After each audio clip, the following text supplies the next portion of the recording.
In the traditional motion picture story, the villains are usually defeated. The ending is a happy one. I can make no such promise for the picture you're about to watch. The story isn't over. You and the audience are part of the conflict. More human beings were slaughtered in the 20th century than in all previous centuries combined.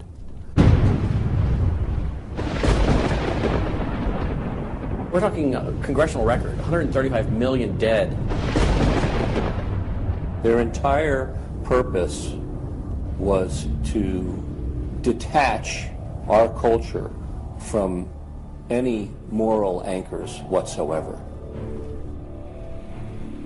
You look at the changes in America since 1960, perhaps. The whole culture has been transformed. They're coming out of the belief that the village should raise the child. The village means the government. They have deliberately destroyed the American family, understanding that's the foundational block that builds a society. We've come from Norman Rockwell's America to Hugh Hefner's America. If we lose the Judeo-Christian framework, we're lost forever. The left wants you to think that the cultural changes that have taken place in America since the 1960s have done nothing but progress us forward toward a brave new world. They look at what holds society together, they understand it, but they don't want that. They want change, and they will subvert and rot every good and decent thing we believe in, because they have a vision for a new society, and that must mean the replacement of the old society. This film will show that the brave new world they seek is nothing more than the failed policies and ideologies of the communism that enslaved over a third of the world's population during the 20th century. It will show that most people on the left aren't communist, just the useful idiots Lenin spoke of, being used to promote a socialist agenda, which is the first and necessary step toward communism. They basically try to say that the state itself is ultimate, that there's nothing, no law higher than the state, and if there's no law higher than the state, there's no appeal against it. History has proven beyond any doubt that the free enterprise that freedom produces provides more for anyone willing to work than any other system. So why would the left still be pushing their socialist agenda on us? I mean, it's really just microwave communism. There's only two possibilities. They're either ignorant or they're evil. From my investigation over the last 2 years into what has caused America's drastic decline, I'm sorry to say the left won't be able to use the ignorant card. They've left too much evidence of their agenda in their books, articles, and speeches. No, America has an enemy that is getting very close to accomplishing its plan of destroying the greatest country in all world history. Once people figure it out, they're going to do what people everywhere do. They're going to start protesting, and they're going to start revolting. And when that happens, that's when the powers that be feel threatened, and they use the power that they have.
This story really begins for me back in the summer of 1992.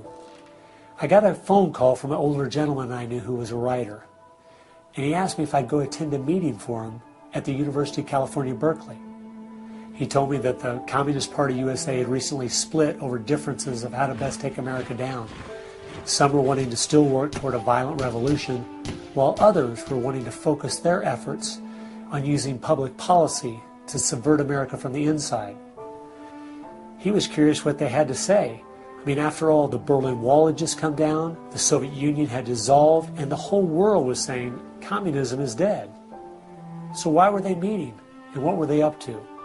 I was in graduate school at the time, and the whole idea of slipping in undercover into a communist meeting sounded pretty neat, so I decided to go. The first surprise I had was when I walked into the auditorium. I was expecting it to be filled with college radicals, but instead it was 50, 60, and 70-year-olds, grandparents, professionally dressed with briefcases, and I realized this might be a little more serious than I thought. As the weekend unfolded, I listened carefully as they outlined their plan and agenda, and how they were going to infiltrate the institutions of America to influence us in the direction they wanted us to go. To destroy our families, they wanted to promote cohabitation instead of marriage. They wanted to try to get children away into government programs at the earliest age possible. And they also said they'd like to get behind the feminist movement because they felt it had been very successful in making women discontent with marriage and motherhood. To destroy business, they wanted to get behind the environmental movement. And in 1992, the environmental movement was very modest, but they thought it was the only vehicle capable of creating enough regulation and red tape to discourage business growth. And finally, to destroy our culture of religion and morality, they said, if we can get Americans to accept homosexuality, they thought it would begin to extinguish our traditional moral values Americans held. I remember thinking at the time, this plan doesn't seem very realistic. It's not something I'll need to worry about in my lifetime. It was 15 years later, I was appointed by the governor to be a state representative in the legislature. I'd only lived in my district for 2 years, so I thought it'd be a good idea if I wrote a monthly letter to the editor. Each month I wrote on a different topic. In January 2008, as I was contemplating what to write my letter on, I thought back to the meeting in 1992, and I thought of the goals they'd outlined and where America was today, and I couldn't believe how successful they had been. Our families were totally disintegrating. The environmental movement had become the most powerful force for destroying our free markets, and hate crimes legislation was being considered in Washington, D.C. that made it a crime to even say anything against the homosexual movement. I realized people needed to know what was going on. After I wrote this letter, within days, people were protesting at the Capitol.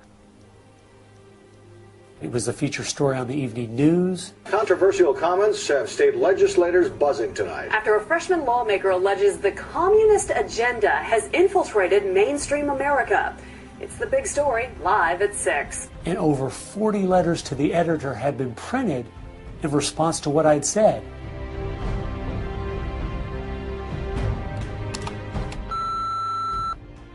Hey, I just wanted to give you support on your newspaper article. Don't let them grind you down. Bye. I realized then I'd hit on something. One of the letters written in my defense stated that a book from 1958 had outlined a similar agenda.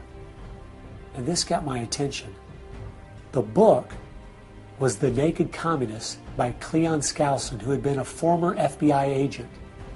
And inside the book it documented 45 current communist goals from 1958. And as I slowly read through the list, seeing how specific their agenda had been to subvert us on the inside, I couldn't believe it.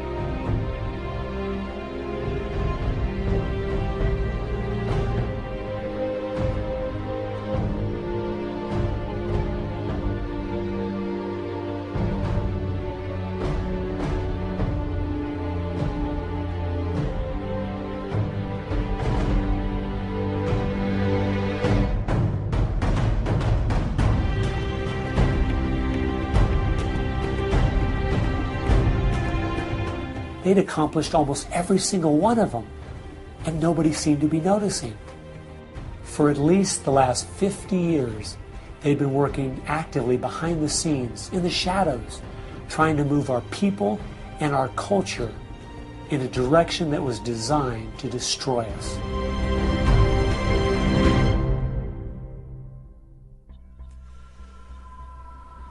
Someone needed to find out the truth of what had happened to our country.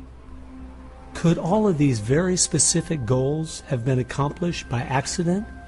Or was there something there, under the surface, intentionally rotting away America's culture? I decided to go and get the facts from some of my favorite writers and speakers around the country. These are a few of the questions I asked them.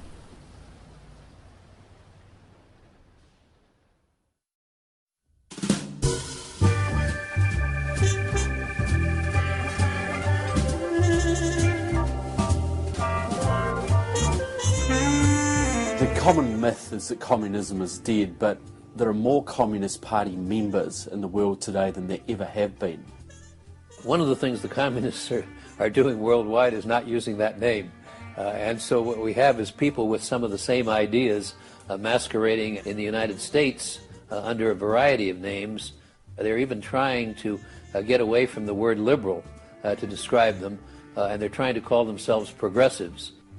If you go to the American Communist Party website, all of the programs and policies they support are progressive.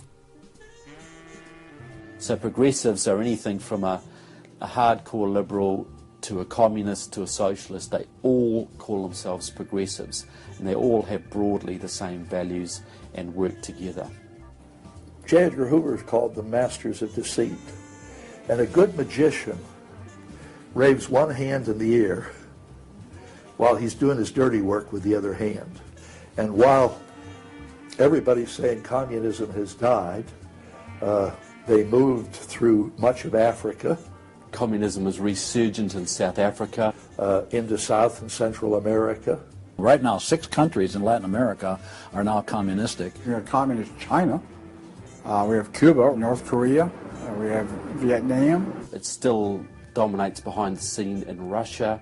It's still very strong in Eastern Europe. It is strong in the EU. It is strong in virtually every country in the world. Whittaker Chambers said, the communism succeeds because most people that promote communist causes are not communist. The useful idiots, that Lenin called them, it gives it an air of legitimacy it would never have if it was identified with communists and communism. So why has it been so easy for them to get people on the left who aren't communists to push forward their agenda? Once I looked at the political scale, it all started to make sense. On the far left, you have 100% government, and on the far right, zero government. Anarchy is no government and doesn't make sense at all. On the far left, you have socialism, communism, and Nazism, all systems that have a socialist form of government with only slight variances between them. Traditionally, Republicans were slightly to the right of center, and Democrats were slightly to the left. In recent years, though, through the radical influence of the media, Hollywood, and the multitude of Marxist professors in our universities, both parties have slid to the left, with the Democrats going so far they have openly joined hand in hand with the radicals. That's why they all work together. All the groups on the left now have the same goal, a socialist America. I thought we were over communism. I thought, okay, we won that battle. The Berlin Wall came down. Ronald Reagan won the day. We've got to look and see how he fought this, because we're fighting it again on American soil. Not hostilely attacking us like we feared in the Cold War.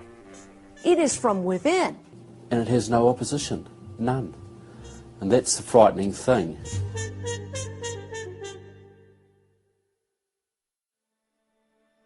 I think it's pretty clear to see communism isn't dead. They now disguise it by calling it different names, but the ideas behind it are alive and well. Almost 1.5 billion people still live in openly communistic countries. But unfortunately, most of us in America who are under the age of 50 have no idea what communism means to the people who live under it. So my next question was, what's so bad about communism? Communism is so evil. It's a completely tyrannical system. The whole history of communism is one of mass murder. Tens of millions of people brutally murdered by the communists. The mass murder of more people in times of peace in all the wars of history combined. Each of those countries where they have taken control, millions have been murdered. When you're asking for what is the legacy of Marxism, it is the greatest killing machine in all of human history. We're talking congressional record, 135 million dead due to communism. I think the real number is probably, when you add in abortions, over 500 million.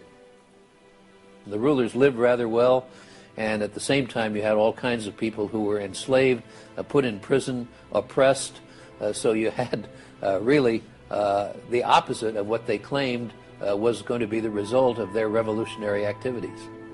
You would think that if the 20th century was the most murderous of centuries, everyone would say, let's find out why. And the truth is, you can't even ask the question. It is verboten to ask the question because the ideas that brought about that mass murder are still being taught in our public schools today. I think one of the reasons this has happened is because there's so much confusion surrounding the word communism. Technically speaking, communism is simply the final phase and goal of socialism. And socialism is best described by two words: big government. Government controls almost everything, and they use this power to take things by force from one person and give it to another. The liberals in America sincerely believe that this isn't evil at all. It is what will finally make things fair and just. There's only one problem that pulls some of us away from this wonderful utopian vision: history. From history we see that whether it was Hitler's National Socialism or Stalin's Soviet Socialism, socialism by whatever name and in all its forms is the ultimate evil. Sooner or later, it destroys everything in its path: law, morality, family, prosperity, productivity, education, incentive, and finally life itself. The problem with socialism is that it creates the conditions for a Stalin or a Hitler to come to power.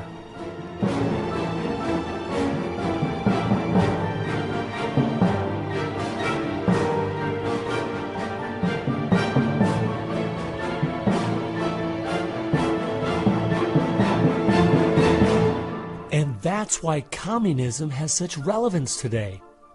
It's the final destination on the road we're traveling.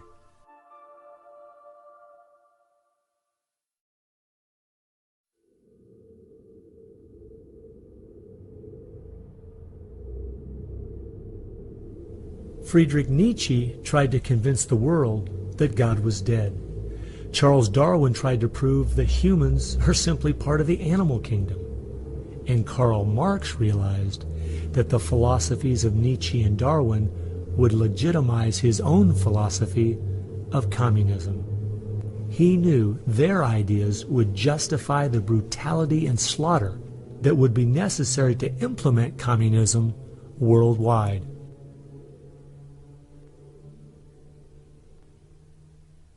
It was in March of 1883, Karl Marx, the father of modern-day communism, died.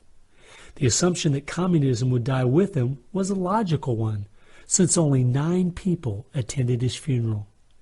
In October of that same year in London, England, a group was forming called the Fabian Socialist Society. The Fabian Socialists decided that they were going to socialize the world incrementally. They called it socialism by evolution instead of Marxist socialism by revolution. It always worked in tandem with the communists. Some Fabians were also communist. There was a bit of interchange of membership. The Fabian socialists are slowly but surely bringing about the socialization of the world. Europe is pretty well done. They are now working in Latin America. Latin America is not just socialistic in many countries. They're all already Marxist. You have hardcore Marxists in Venezuela, in Nicaragua. El Salvador just went communistic, and of course Fidel is sitting right there laughing at this whole thing. And we haven't even figured this thing out yet. We don't even know there's a red plague coming up to meet us. We think that we're just going to watch the cartoons on Saturday morning and everything will be fine. They had a lot to do with bad stuff happening. There are two things I found that gave me a good idea where the Fabians were really coming from. First of all, their symbol was a wolf in sheep's clothing. And secondly, George Bernard Shaw, who was a leader in the Fabians for almost 50 years, said, quote, "I am a communist, but not a member of the Communist Party. Stalin is a first-rate Fabian. I am one of the founders of Fabianism, and as such, very friendly to Russia," unquote. Fabians eventually begat the Students for a Democratic Society, which begat the Weather Underground, which begat basically the social changes that have happened in America in the last 40 years. Many of the SDS members from the 1960s still have an incredible influence on the direction our country is heading. One is the Reverend Jim Wallace, who was president of SDS when he was a student at Michigan State University. And yet today, he is the spiritual advisor to the President of the United States. They've been friends for many years. They go back to Chicago and the Chicago politics crowd. And during the Vietnam War, he was rooting for the Viet Cong to beat the United States Army. And when they did, he just couldn't believe it. He said it was one of the happiest days in his life. And another leader in the Students for a Democratic Society and founder of the Weather Underground is William Ayers, who has been a longtime friend and neighbor of President Obama. It came out in 2009 that Obama's book, Dreams from My Father, was even written by Ayers. So the influence from the Fabian Socialist Society goes right into the White House.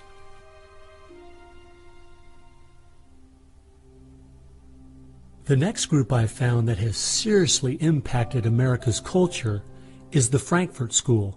The Frankfurt School was a sort of an outpost in America of European socialism. Willy Munzenberg, with a few other Bolsheviks, founded the Frankfurt School. The two leading members are Herbert Marcuse and Franz Neumann.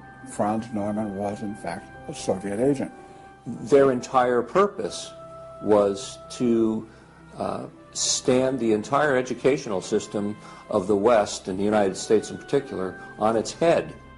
Bertrand Russell, who worked with the Frankfurt School, said, "By using psychological techniques to teach the children, we will be able to produce, quote, an unshakable conviction that snow is black," unquote. They established a school here. With the help of John Dewey. He helps bring these German intellectuals to America in 1933, drop them down at Princeton, Berkeley, Brandeis, to go after education and media. Included in those goals were the teaching of homosexuality and sexuality to children, the promotion of excessive drinking, and destruction of religion in the United States. That was a big one. And they basically started the social rot. Willy Munzenberg said, "We are going to make the West so corrupt it stinks." I love spending time with my family, July 4th, baseball, and apple pie, and my mind can't even comprehend that there were groups of intellectuals back in the 1930s plotting and planning how they could make America so corrupt it stinks. There are certain lines and certain limits, and the left has always pushed it as hard as they can, as far as they can, and will protect any pornographer, any deviant, any negative cultural form they can find, basically to degrade the culture. And that goes right along with the feminism of today, which was part of the Frankfurt School's desire to destroy a patriarchal society for a matriarchal society. In other words, remove the father as the loving provider, discipliner, discipler, leader of his home, where you instill virtues and integrity and modesty. That's been broken down on purpose because they knew if they could destroy the family, they could destroy a nation. And instead of having a father who leads and disciples and protects the home and provides for the family, the government steps in as a nanny state. The Frankfurt School developed the concept of cultural Marxism. Penetrate the culture, take it over, and then everything else will follow. And of course they did that, and today we've had a complete cultural revolution. As many people in America are familiar with the phrase "make love, not war," that actually came from Herbert Marcuse, who was with the Frankfurt School. So these guys went after education, they went for media, and they've been very successful in changing the entire worldview of Americans through what they call political correctness, but is really cultural Marxism, with the goal being to destroy Christianity, then create chaos, and then move to their ultimate goal, which is from cultural Marxism to traditional Marxism, which is socialism.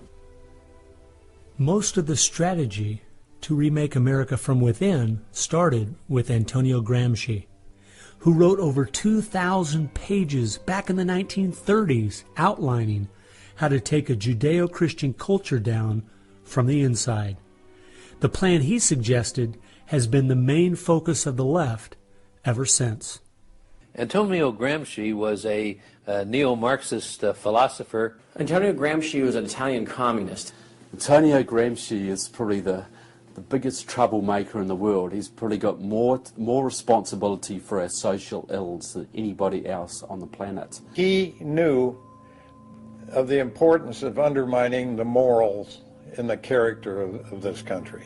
Because America had a strong Christian heritage, you had to attack the culture. You had to change the culture. Even to pornography, into areas that most people normally wouldn't accept. He said that we're going to destroy the West by destroying its culture. We're going to infiltrate and we're going to turn their music, their art, and their literature against them. That means that you penetrate the universities, you write the books, the novels, the poetry, the music, the book reviews. And once you control the culture, then you can sort of shape the thought of rising generations. He differed with Marx. Instead of, for example, destroying the church and the other basic institutions, he said infiltrate them and use them to change the culture. What Gramsci had to say was that this is the way that government is perpetuated and society is perpetuated is through these churches, because they set the standards, they set the framework of the way people live, of rules, how a family should be structured. He didn't want a revolution on the streets that would be overturned by the police the next day. He wanted to change society over the long term so that we'd have a revolution without us even realizing it, basically.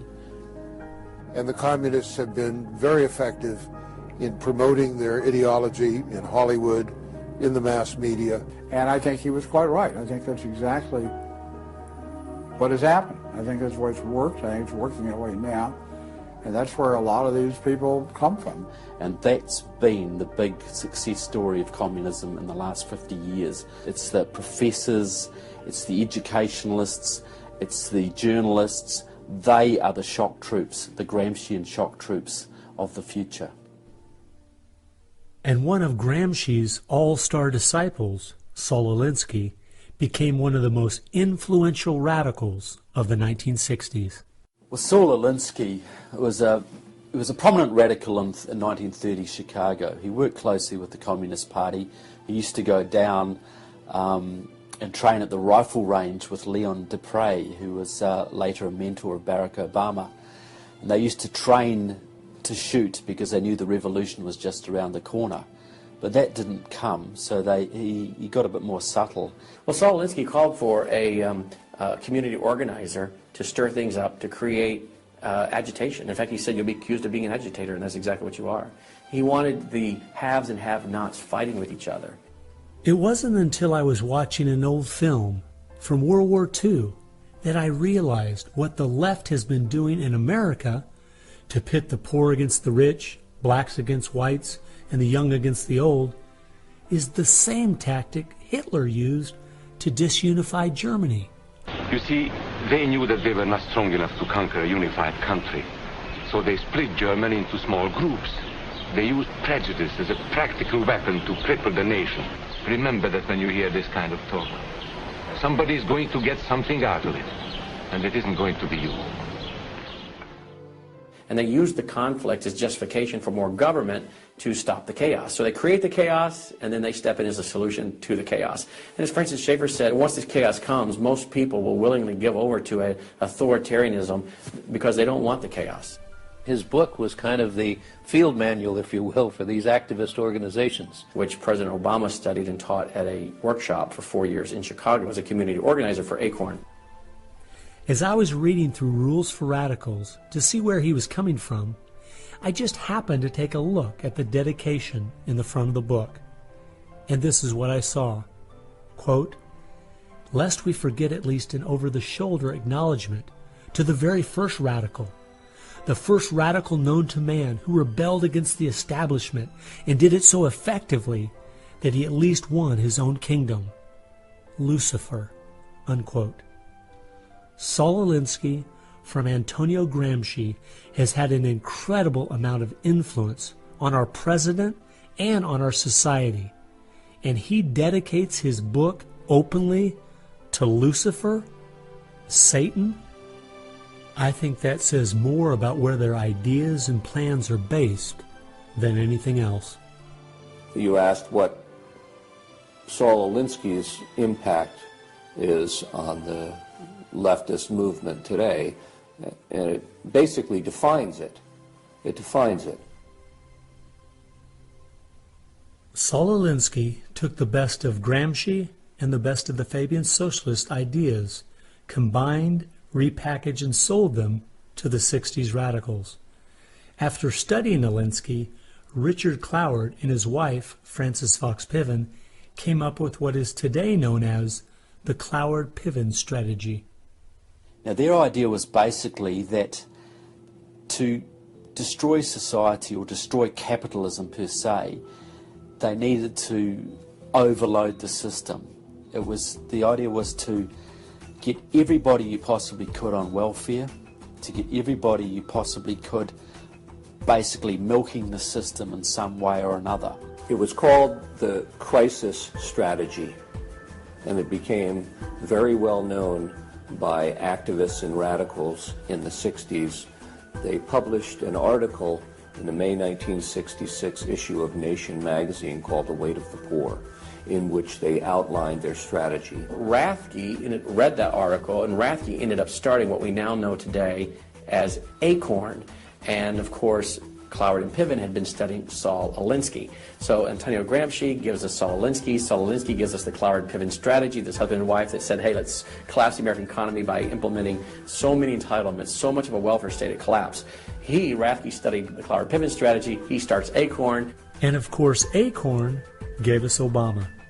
And to show what a small world it is, Wade Rathke, who started ACORN, was the draft resistance organizer for SDS, the group the Fabians started. They've used that strategy ever since to expand voting rolls, to expand welfare rolls wherever they can, basically just to overload the system, to increase the tax burden on the middle class, and basically bring capitalism one step closer to destruction. I guess we shouldn't be surprised that we still have open borders, that so many people are dependent on the government, and that the left keeps pushing these programs when all they've done is tear apart the black families in America and create generational cycles of poverty. The last group that has worked alongside the Fabians and the Frankfurt School using Gramsci's approach is the Communist Party USA. Probably the most important book on this subject is called Towards Soviet America by William Z. Foster. William Z. Foster was the head of the Communist Party himself. He ran for the President of the United States in 1932, but in the book Towards Soviet America, he literally lays out chapter by chapter by chapter what is entailed to bring about a USSA, not just a USSR. Two of the movements they started in America have played a significant role in tearing apart our families, in breaking down our morality. Betty Friedan is credited with really starting the feminist movement in this country. The purpose really was to attack full-time homemakers, to get them out of the home, to make them think they live dreary lives, to make women feel they are victims. It's the science of victimology. And that is so unfortunate, because the American woman is the most fortunate class of people who ever lived on the face of the earth. And to try to tell them that they are victims of an oppressive, unjust patriarchy is just a grievous lie. But unfortunately, they are teaching young women that and have been doing it for many years. While Betty Friedan was pushing her book, Feminine Mystique, she implied that she was coming from the point of being a frustrated housewife herself and just wanted to be a help to other women. But later in the 1990s it came out she was in fact a radical propagandist for the Communist Party and a staunch supporter of Stalin. So when she had described the American family as, quote, a comfortable concentration camp, unquote, it wasn't because of her experience at home. It was because she was just doing her part to dismantle our families.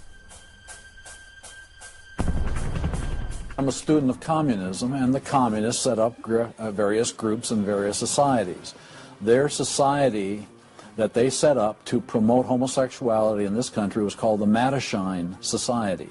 It was founded by Henry Hay, a leading member of the Communist Party. So since I was studying communism and teaching on the issue of communism, you just follow leads, and all of a sudden you realize, what is this Mattachine? I've never heard of this Mattachine Society.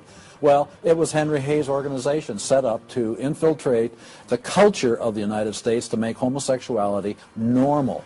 It's always been a movement dominated by the left. It's all these so-called isms. You will find there's a communist or a socialist behind every one of them, and you'll always see the targets. It's basically the traditional family unit. The war is still against the family.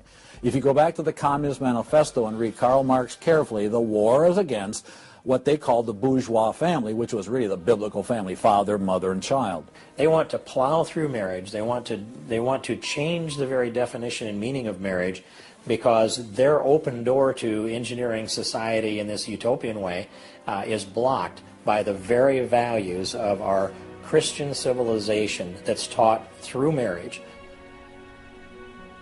And so the left just has got to destroy the family, because if there's any one thing that will prevent the left from carrying out its agenda, it's healthy and strong nuclear families.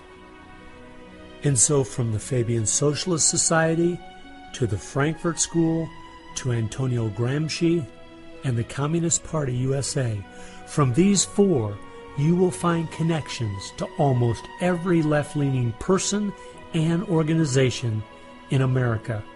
Their influence has been incredible.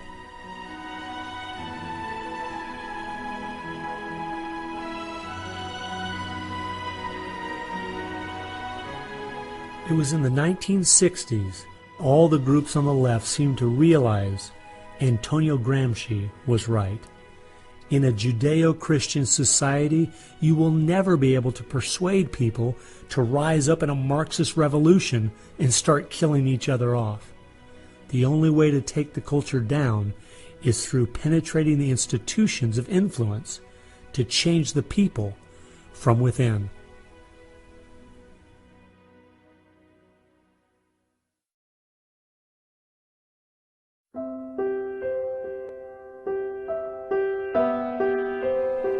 I guess the biggest surprise I had while studying these four groups was seeing that a large part of their agenda was trying to make us an immoral people. The communists knew in the 1930s and since that time, and the leftists know today, that if you can break down the cultural traditions, the basic rules of morality, then it's much easier to move people in different directions that are counter to the good of society. They recognize that it's all part of the same fabric. Their ideologies all work together to break down families, to break down the sanctity of human life, the value of human life, to break down the idea that there is a God that we are accountable to. They essentially are validating the Judeo-Christian worldview by the very things they attack. Because in their effort to destroy our culture, they know that they have to go after the very things that the Judeo-Christian tradition honors and values. Morality, belief in God, faith, the importance of family, the sanctity of life, the sanctity of marriage. It's amazing our enemies could see our morality was our greatest strength. And yet so many Americans don't seem to get it. Morality is simply having the character to do what you should do instead of what you have the freedom to do. And that's the only way freedom works. A people cannot be given freedom without morality, or they will self-destruct.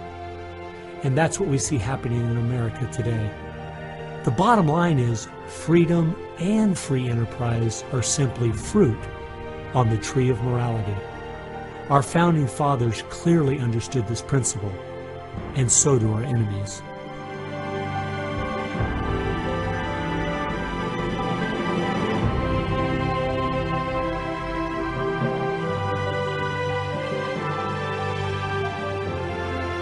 There is an important fact we need to face. If we had Ronald Reagan as president, low taxes, and a strong national defense, the ship certainly wouldn't be sinking as fast as it is now, but it would still be sinking. A booming economy doesn't take care of the major problems we face. 50% of all marriages end in divorce. 40% of all children born out of wedlock. Over 3,000 women a day aborting their babies. 19 million new cases each year of sexually transmitted diseases. Schools that teach the children everything is relative. There is no right or wrong. And the list goes on and on. I recently read in our local paper that over the last 12 months, almost 7% of all high school students in my state tried to commit suicide. Our society is falling apart, whether we want to admit it or not.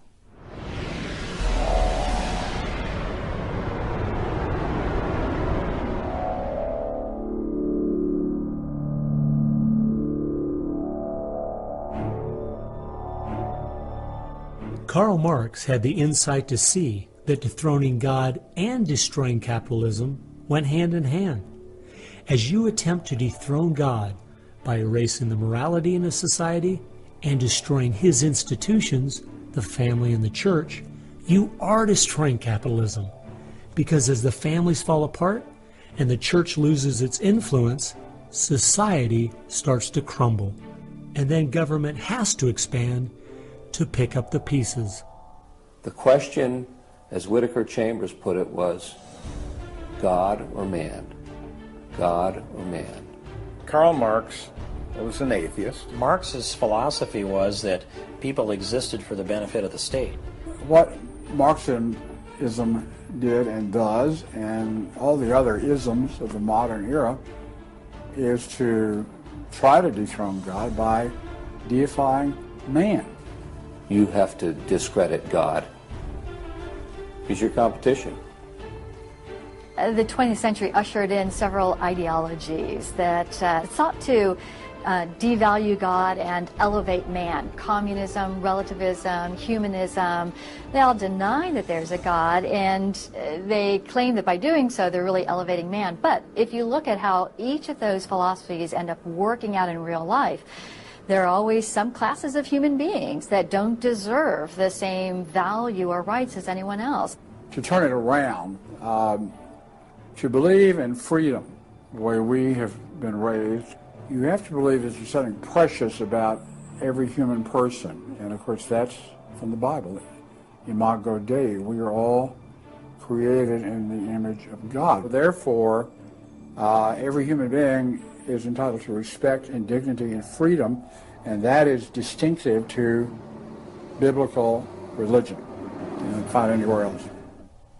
Almost all the ideas that have made America such a unique and great country our founding fathers got straight out of the Bible.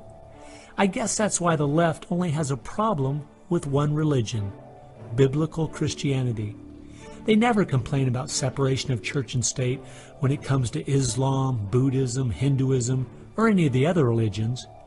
In fact, a couple years ago, the Dalai Lama came to my town, and during the school day, at taxpayers' expense, thousands of our local school children were bussed in to hear him talk. I wonder if they would ever do that for someone like Billy Graham. No, they must destroy the Bible's influence in America so they can step in with big government in its place. It's an age-old question. Are we going to believe in God, or are we going to play God ourselves? Essentially, for the left, the choice that they see very clearly is people are going to depend upon God or they are going to depend upon government. They want people to depend upon government, so they have to destroy faith in God. At its core, it's a rebellion against God and God's laws. And that's what the battle is about. That's what the assault is on. That's why Christianity is a target. And that's why we saw the gulags in the Soviet Union. We saw the concentration camps in Nazi Germany. And all the ideologies that elevate man end up devaluing certain human beings. Dictators of the left, Hitler, Stalin, Mao, Castro, and all the others, always have come to power by acting like they're going to change things to make it better for the people. Yet history has shown us the devastating results that have happened every single time. There is no example in history of big government that didn't abuse its power over the people. But people who have believed in the God of the Bible and that our rights are a gift from Him to everyone have always stood up for the preciousness of every human life. You look at those who have fought for true human rights throughout the ages, and it's those that do have a strong faith in God, those who fought against slavery, and those now today who are fighting for the sanctity of human life. Like the Declaration says, we hold these truths to be self-evident, all men are created equal. Aristotle didn't believe that. He said, no, some people are born to be slaves, and some other people are born to rule over them. And the reason that you and I know different, and it's not because we're smarter than Aristotle, he was a smart man. But we have something he didn't have. We have the Bible. And so, therefore, that's where we get these ideas. And from pagan antiquity or neo-paganism or all the modernisms, you get the opposite. After studying this topic for the last 2 years and reading literally hundreds of their books and articles and speeches, I've come to the conclusion, whether the left knows it or not, their plans and goals can all be summed up very simply. They are at war with God. A people that are moral and believe their rights come from God would not only never want what they're selling, but would also never need it. And they know that.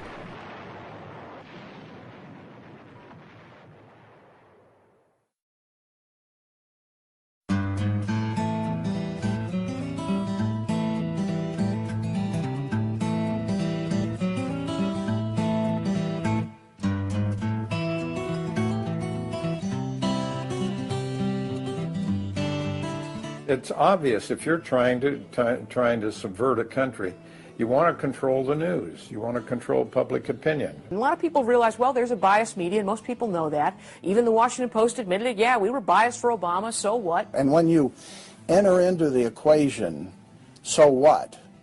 That means the biases, the opinions of the reporters enter into what is news. They decide whether you have a right to know. And it's no longer a bias. They turn from just political bias to activism. They go to the places that influence, or I should say, where they can have leverage. Generations of journalists have been trained to interpret events, interpret the news, not report the facts, interpret the news. They do not deal in facts because facts aren't effective for them. They have very few facts on their side.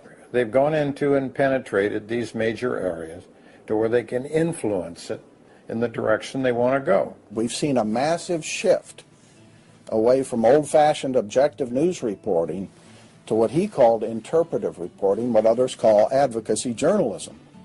And it's advocacy for a cause. And as a result, we have a news media in the United States that is extremely liberal at the present time. Which was a major, major goal, to control not merely the newsprint, but the television media and Hollywood. Stalin said himself, if I could control Hollywood, I could rule the world.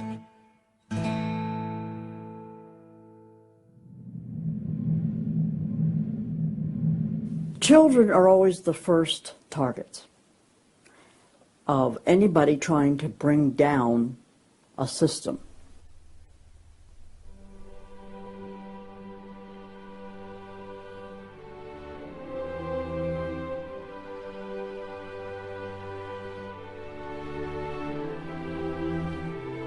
John Dewey is believed to be the most influential man in the whole area of public education.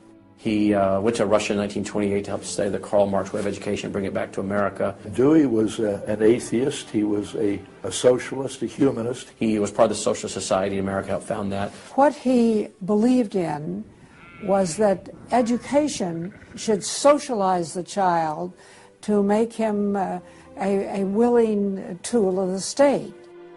It might be surprising to some that the man who is still idolized as the father of public education in America is the very man who did everything in his power to dumb down our children so that they would willingly accept his vision of a socialist America. It started with Dewey in the early 1900s. It expanded, really expanded since the 1960s. The hard left gets control of the teachers' unions and the training colleges. If you've got those two institutions, you can pretty much dictate all educational policy. The people who were demonstrating against our country and against our government in the 1960s have now become tenured professors in the universities.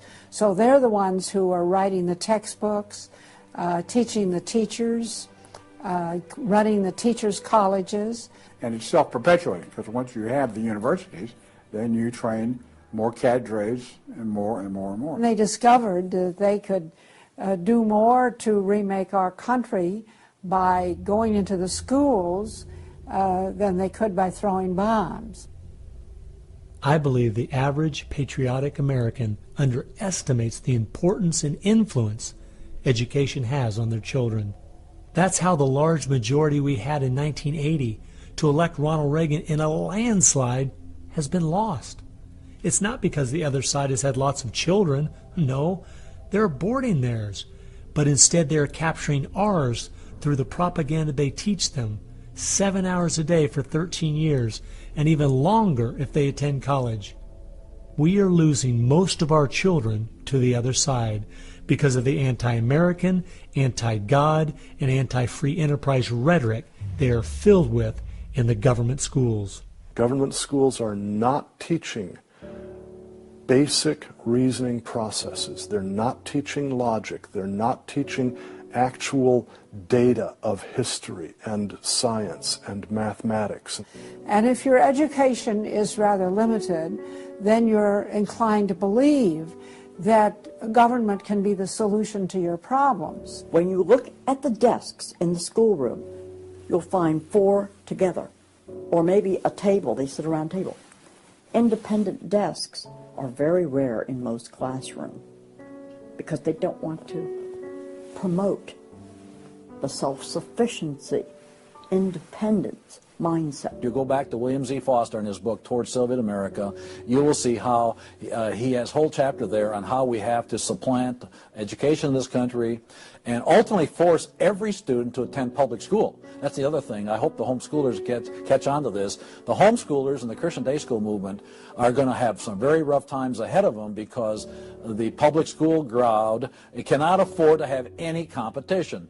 And they're being given plenty of competition by the homeschoolers right now. You see the effects of that in lowered educational standards. There's no more studying of the classics or studying of the civics or you know, how the US Constitution was formed. It's all progressive education. It's all based on the identity politics, the isms, the current trendy isms, environmentalism, racism.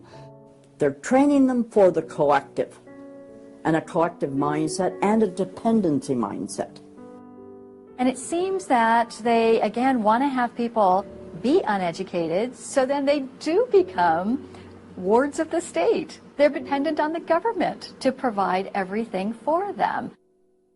It's under 10% of kids believe that there is an absolute right and an absolute wrong. And why are we surprised? We've sent our kids into this government system that indoctrinates them, that teaches them about tolerance and diversity and multiculturalism, and not about reading, writing, and arithmetic, not about what our founding fathers had to say. It's consequences. Few would argue that the education the children are receiving in the public schools is pathetic at best. But with the amount of tax dollars we spend each year, over twice as much as it would cost to send the students to private school, why do we allow this to continue? The group that my investigation led me to, that seems dedicated to making sure the children don't get a good education, was a real shocker. The schools are pretty much controlled by the Teachers Union, the National Education Association. If you look at their platform and goals, you would think they were a socialist or almost communistic organization. They are for the entire feminist agenda, starting with abortion on demand, tax-funded abortions. They're for the whole gay rights agenda. They're for the whole globalism agenda. They are extremely anti-parent. It is an effort to get the children to abandon the values of their parents. National Education Association has no patience, tolerance, or use for traditional teachers. They're looking for people who want to be agents of change. They want to throw out all the lessons of history, and really it's an attempt to then impose their own views and ideas onto people, get them to act as activists. If you control those institutions, then you can control everything else. It's all public schools, all for their jobs, and they have gotten behind all of the radical kinds of curriculum that's being introduced. They're for it 100%. They've had a tremendous effect on public education. It's not positive.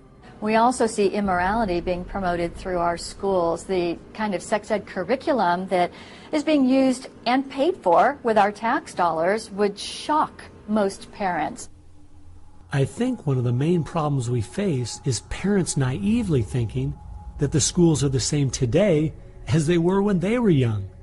They don't realize there is a battle going on in this country for the hearts and minds of our children. The game is between 15 and 25 years of age. That's the whole game. If you're over 25, the chances are they're going to put a few pennies towards you to corrupt you. But their game right now is to corrupt the 15 to 25-year-olds or less.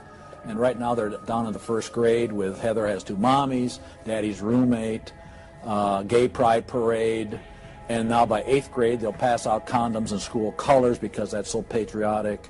And it's perfectly obvious that you get a hold of the child early, you can change his values away from his parents' values and get him to follow you.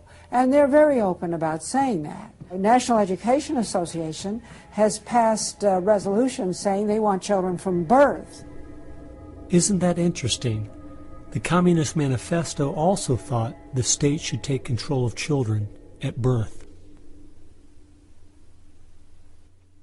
The left has always been good at disguising their real agenda by coming up with phrases made from words we are very familiar with, but then giving them new definitions. Social justice is the current phrase of choice and is being used to teach children the failed Marxist ideas of yesteryear are what they should strive for today.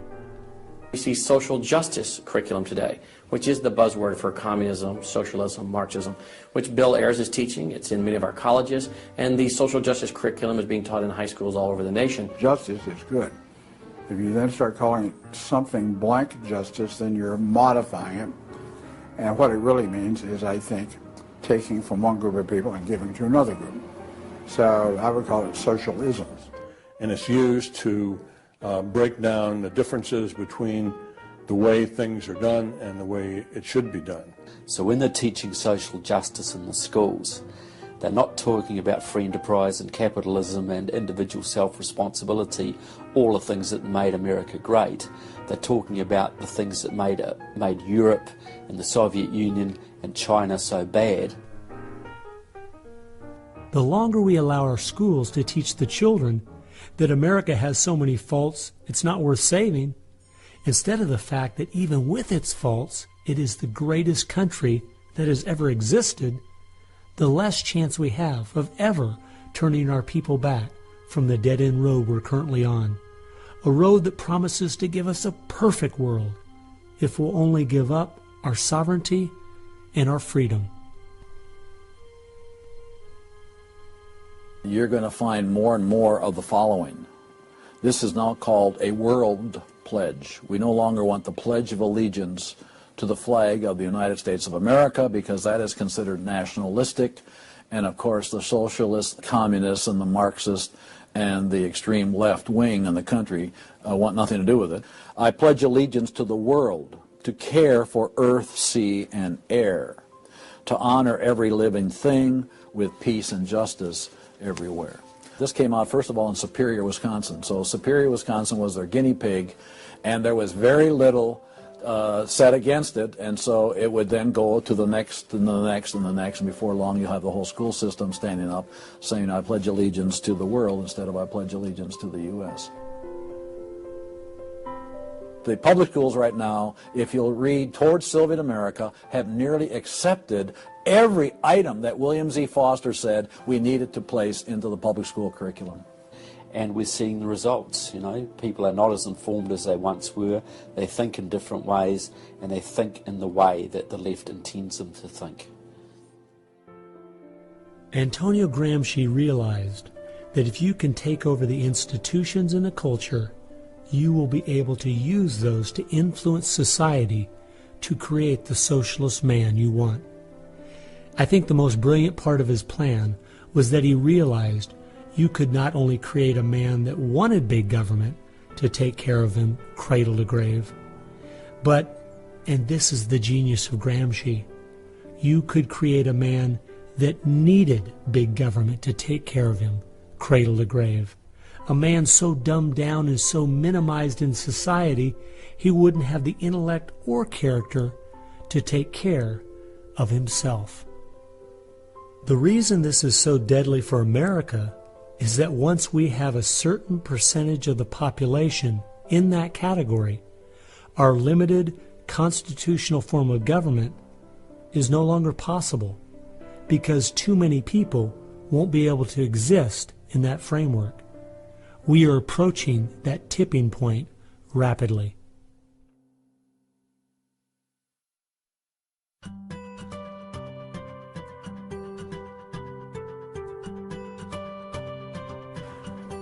If you can persuade people that government should be in control of the distribution and use of energy, you can persuade them, or rather, you have persuaded them of the necessary and sufficient condition for government control of the most intimate aspects of our lives. One of the main thrusts of socialism these days is obviously through the environmental movement. You know, one hates to pick on Al Gore too quickly and easily, but I read the whole of his book, Earth in the Balance, Ecology and the Human Spirit, back in 1992 when it was first published. And if you know anything about the history of political philosophy, you read the last chapter in that called A Global Marshall Plan, and you understand that there is no way to implement what Al Gore was calling for in 1992 in that book except by means of totalitarian world government. Patrick Moore, who was a co-founder of Greenpeace, and he was a very dedicated environmentalist, quit Greenpeace when he realized that it had been captured by radical leftists who were intent on using the environmental movement as a vehicle to destroy capitalism. How many factories work when there's a power outage? None. You want to hurt business, you want to drive down industrial production, you just drive up the prices of energy, you just diminish its availability, and the easiest way to do that is to make people scared to death of the cheapest forms of energy, which are fossil fuels, oil, coal, natural gas, and nuclear energy. It had already made people afraid of nuclear because of irrational fears of nuclear reactor meltdowns, which were physically impossible anyway. But then they had to figure out a way to make them afraid of fossil fuels. Well, the way to do that was to say they're going to cause catastrophic global warming. So I used to think this was just one great big distraction. If they want to put their energies toward the environment, but now I see that this is now being turned around and used as a tool to further a socialist agenda. Charles Rubin, a political scientist who wrote the book The Green Crusade, has told this story extremely well. Environment comes from a French word meaning surroundings. Well, now, what is surroundings? Everything around you, right? And so, as Rubin points out, environmentalism is literally everythingism. And so, if you were a socialist committed ideologically to the notion of government having control of everything about our lives, and you saw that you were losing the contest in terms of the creation of wealth and its distribution to capitalism, you had to find some other basis on which to promote your vision of government and to pursue its implementation. Environmentalism, or everythingism, was the perfect card. In December of 2009, when the ClimateGate scandal broke open and it became public that even the leaders of the movement knew the whole global warming idea was a farce, it wasn't them just having bad data. We as Americans knew once and for all that this movement was simply part of their agenda. It's my guess that regardless of the evidence that comes out against them, they will not let this tool they have waited the last 100 years for go to waste. A tool that gives them the absolute power and control they want, but allows them to get it under the guise of saving the planet.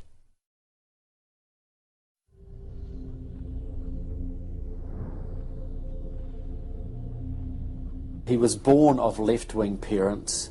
He was mentored as a young man by a Communist Party member called Frank Marshall Davis. Now, Davis joined the Communist Party in Chicago, and he was very well connected there. So young Obama eventually wound up in Chicago, and he started working with the very same people that had been working with his friend Frank Marshall Davis. All of his associations have been with people that are way left of center, hardcore left. And he's doing nothing more than what is predictable based upon that background. The nicest word for his agenda is the socialist agenda, and we could go on down the line of the other descriptors of the types of an economy and a society that he's building. He's all the things that Gramsci wanted to use for social change. Yeah, he's the epitome of the movement. If you think there's no way that so few could be so effective, consider this. When the Communist Party USA split in 1992, the group that formed was the Committees of Correspondence, and it was their meeting I attended that summer at Berkeley. As I started researching that group, I saw that many of the same people who started or have worked with the Committees of Correspondence and its sister organizations were the same people who were involved with President Obama's campaign and administration. I found file after file on Trevor Loudon's website documenting with footnotes and photographs these connections. The radical left has been so successful they have persuaded the American people to put one of their own in the White House. Socialism and Marxism go together like Mary and Mary's little lamb. The general populace knows very little about what the socialists are up to. If you're going to find socialism, you're going to find the hardcore communists right behind it. One of the main avenues has been through what they call the Congressional Progressive Caucus. 20% of the US Congress are members of this organisation. They have chairmanships of most of the major House committees and are easily the single most powerful bloc in the US Congress.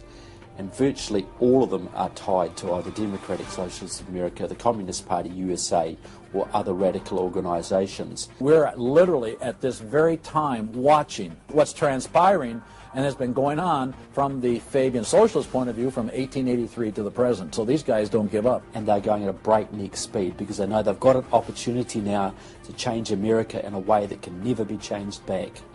And they're going for broke. The Bolsheviks, they're just waiting in the woods, and they're just smiling like you can't believe. You just read the Communist Party USA blog, and they just can't believe their good fortune. Every time they turn around, they just can't believe this is happening. They're like me. I'm a Christian conservative, and I can't believe they've been so successful in doing this. The left has started multitudes of foundations and nonprofit organizations, many of which are using our tax dollars to grind America down.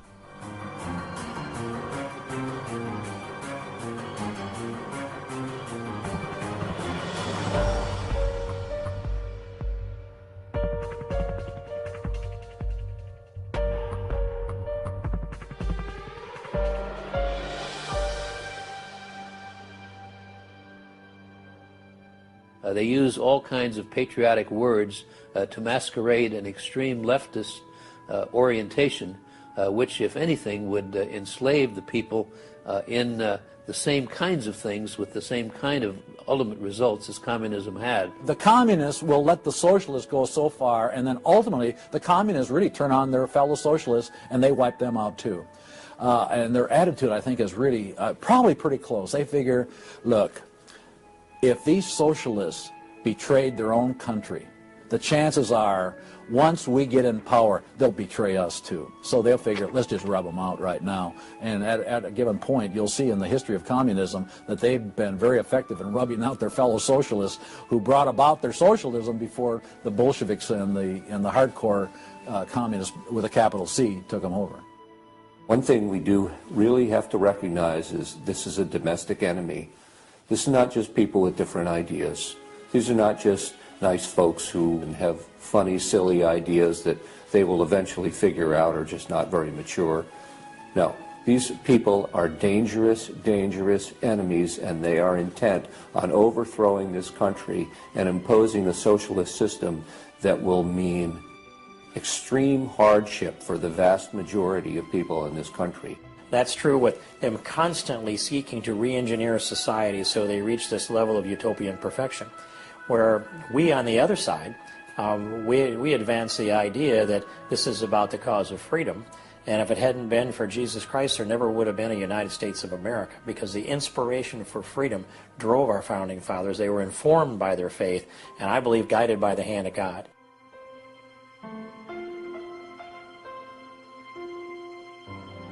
No. No. Perhaps treacherously close. It is never over until it's over. When the fat lady sings, isn't that the slogan? And when the fat lady sings, it's over. Now, she might be clearing her throat. We saw the great country of Germany in the 1920s brought to its knees. Hitler came into power and destroyed the country. We see countries like Zimbabwe in Africa, which was once a prosperous breadbasket, now just wrecked.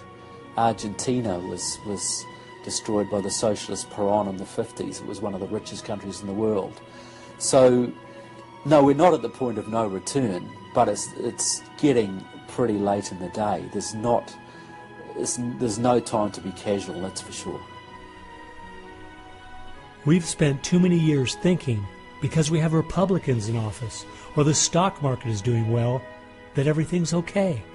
This is why the left has gained so much ground. It doesn't matter who's been in office. They've just continued pushing forward with their agenda.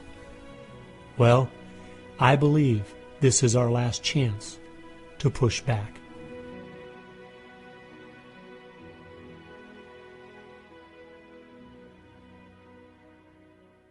If people are looking for something to do, we have our work cut out for us. I believe one of the things that we can do that will have a profound impact in changing America is praying. Well, as soon as we get off our knees, we need to get on our feet. Become educated about what's going on in the country. Spend time reading, understand their philosophy and their goals. They have to master this documentary. They have to go over it a dozen times. It might be having a monthly movie night with family and friends, watching one of the many great documentaries out there about what is going on in our country. One of the things that I think people in the United States who believe in our country, believe in our values, can do, quite frankly, is stand up for those values, to make their views known. And there's times that you got to speak up, and you've got to call things what they are. We need to be willing to be criticized and to not be silent because of the criticism. It was Martin Luther who said, if we're faithful on all battlefronts besides, it's precisely where the battle's the hottest, then we're traitors to the cause. I like the quote by Abraham Lincoln, who said that silence makes cowards out of the best of men. And we got a lot of people that need to be speaking up right now. We have an obligation to speak the truth about the policies that are taking us 180 degrees from God's will. Expand within your church. Expand within the people you have contact. Bring them up to speed and knowledge on what's going on. We need to organize those around us by simply mobilizing the unique groups of people we are in contact with and being their source of information. We can have an extraordinary effect. Lenin said that the organized minority will beat the disorganized majority every time. Why should we be buying products from companies that are going to fund organizations that attack our values? They need to be really smart in using the mass media. They might want to blog. Using the power of YouTube and that sort of thing to educate as many people as possible. A good YouTube video can reach millions of people. And if Susan Boyle can do it, why can't we? If you do the right kinds of things on YouTube that are creative and do them frequently, you can drive a message through society, influencing millions at almost no cost. We need to be the people who graciously but consistently make contact. And express to those folks we elected what we want them to do, and what we believe in, what we think is right. And if they don't follow those things, then we need to make efforts to get them out and get other people in that will. Pick the good ones and stick to them. Don't waste your time on people who won't stand up for their country. All the others are making contact. The people who really want to honor America need to make contact. We also need to be influencing our own families. We've got to teach our own children and grandchildren the difference between truth and error, why they believe the things they do, and the true source of America's greatness. If what we're talking about is true, the most important thing we can do is protect our young, because that is where all of this is leading. They need to get that younger generation under their belt. And more parents are going to have to say, they're just going to have to sacrifice and take responsibility for their kids' education, because that's really where it starts, to impart that belief. The Southern Baptists, we're seeing that 85% of their kids, after they get out of their home, are essentially rejecting their faith, rejecting what they were taught. And of course, I think the reason for that is because their parents didn't have a lot of influence over them.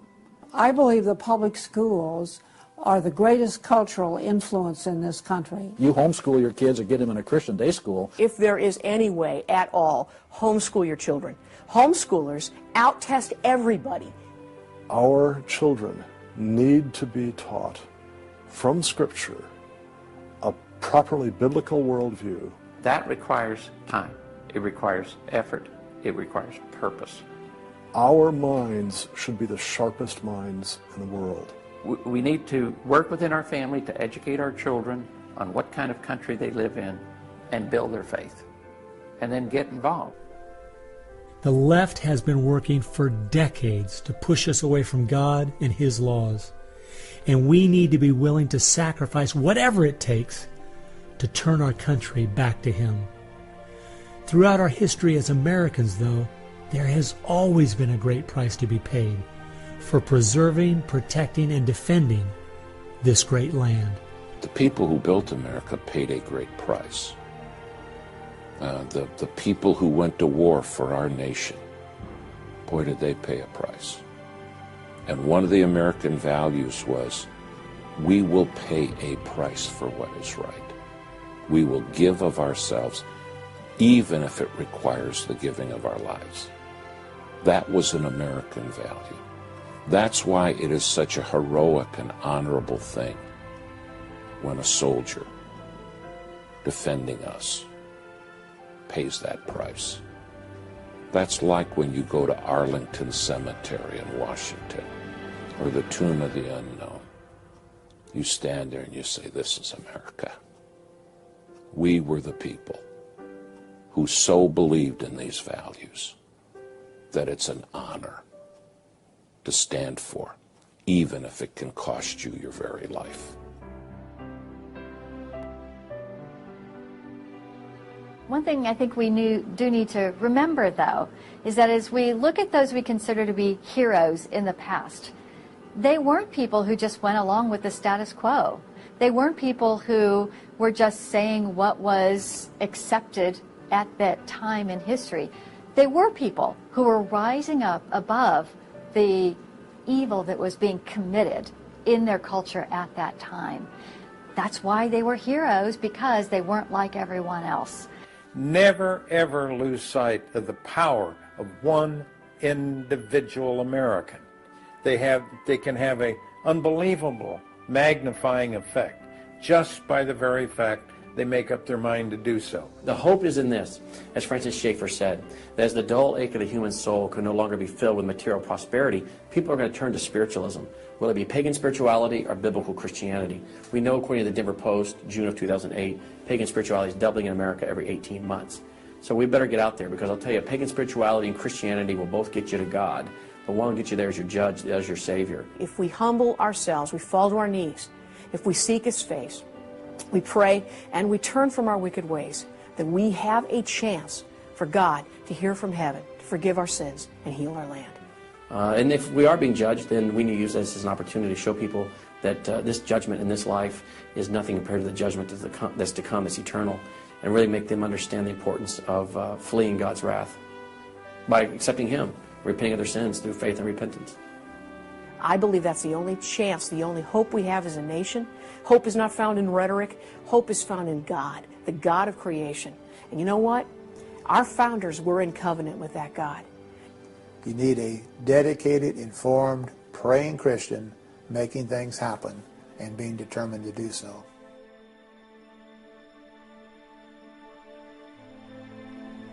Time has only allowed me to present a fraction of what I found.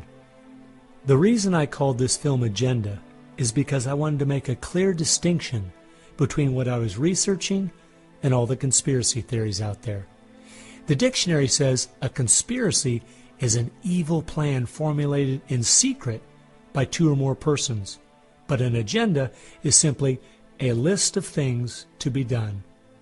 At every turn of my investigation, I have found agendas by people and groups of the left outlining their plan in their own words.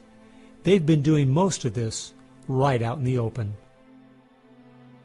Some of you might be thinking, these Marxist ideas aren't the most serious threat we face. What about militant Islam, our open borders, the national debt, or even China? Well, I agree. America is facing so many serious threats right now. But the reason I believe this is the most dire is because it's destroying us on the inside. Through the political correctness and dumbing down, it's causing us to lose our ability to call evil evil and stand against it. I fear for our country. If we go along business as usual, not informed, not aware of what's going on, then the very small minority that have a plan and are great at organizing the uninformed and misguided will make sure their plan is carried out. I hope you realize it won't just be your children and grandchildren that pay the horrific price of living in the society they're trying to create. No, it will be far worse than that. Every time a civilization goes down or a country goes down militarily or economically, somebody else fills the gap. Now, if you look around the world now, it's going to be China, which is massively arming. You've got Russia, which is becoming increasingly belligerent.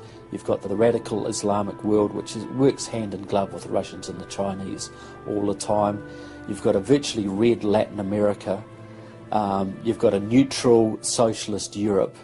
So America hasn't got a lot of friends left in the world. Now, that's just not going to affect America. That's going to affect every single remaining country in the free world. Who's going to stand up to China if America doesn't? Who's going to stand up to the Russians? Is Europe going to do it? Australia, New Zealand, Canada? Not a chance. If America, and this is the point I think Americans need to comprehend, if America goes down economically, it will go down militarily. If America goes down militarily, we all go down. The free world is finished, and will be finished for a very, very long time.